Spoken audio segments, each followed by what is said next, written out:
Hi folks, Tom Clark from Skito Saddle Pads. We're here at Mustang Mountain Ranch, home of Chuck Cowan and a bunch of really nice horses. We're doing a little discussion on saddle fit, saddles, shimming, etc.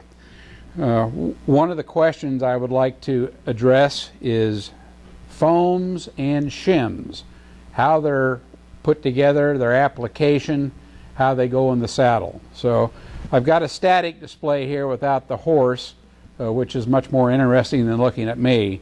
But I need your full attention on this one so you understand when we talk the vernacular I use and how it applies to your animal. Here we have the left side full-length foam out of a saddle pad. So I call that the full-length foam. It has particular features to identify its positioning, one of which is the logo, which goes up and forward.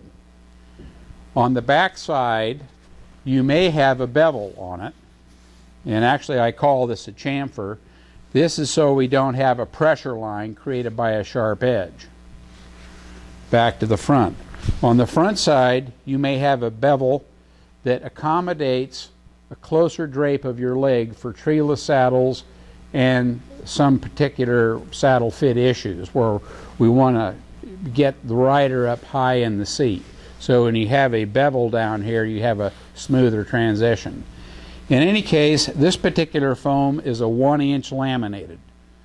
We do a variety of laminated foams that I have in front of me here.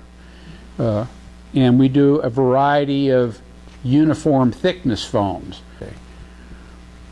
This 1-inch foam is typical of the three basic thicknesses we have: 1/2 inch, 3/4, and 1 inch, which is normally all I'll go for a given thickness. If we have to go thicker than 1 inch, then we start looking at shimming.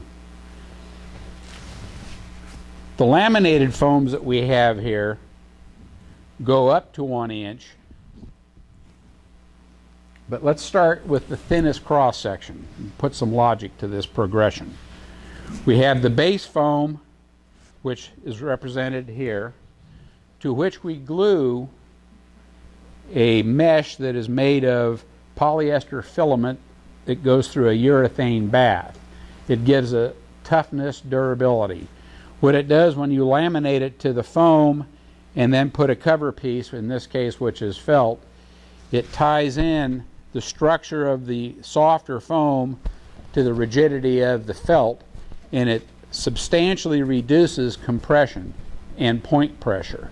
So in the front of the pad where you have your cinch line usually, it will resist compression of the saddle pad from the girthing operation, which helps pick up the front of the saddle. In the back part, the lamination mitigates point pressure substantially and total compression from the body weight. So the thicknesses that we have are a 1/2 inch base with the mesh with a felt. Then we go to a 3/4 base with the mesh and the felt.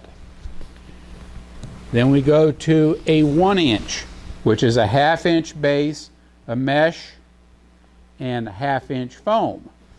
That's represented, or you can see it in this pad. This is actually laminated. You can't see the seam because that's how good we are.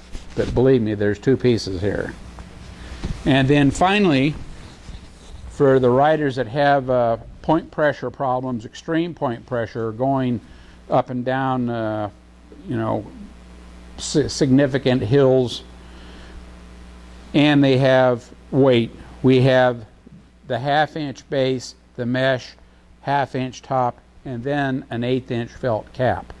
If you get past that, then we ask you to look at a different horse or a different saddle.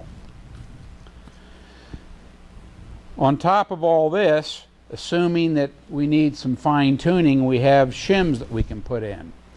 Again, the shims are installed much like the base foam, logo up, logo forward. This particular shim is suitable for English saddles. I call it the trapezoidal shim, and it sets back about 2 fingers normally from the front of your base foam underneath. So when you put the foams in your saddle pad, your base foam goes in first, your shim goes in underneath the foam, 2 fingers back from the front of the base foam. For endurance, Aussie, Western, we have a scalloped shim. Goes in the same way, logo up, logo forward. Behind the base foam, 2 fingers.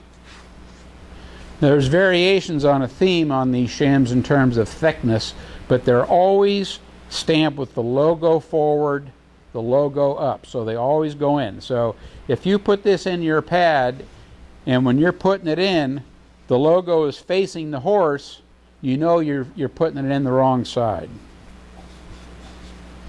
So those are the basic constructions of the foams. We do permutations of all of these for specific issues, but that should answer your foam question. Thank you very much.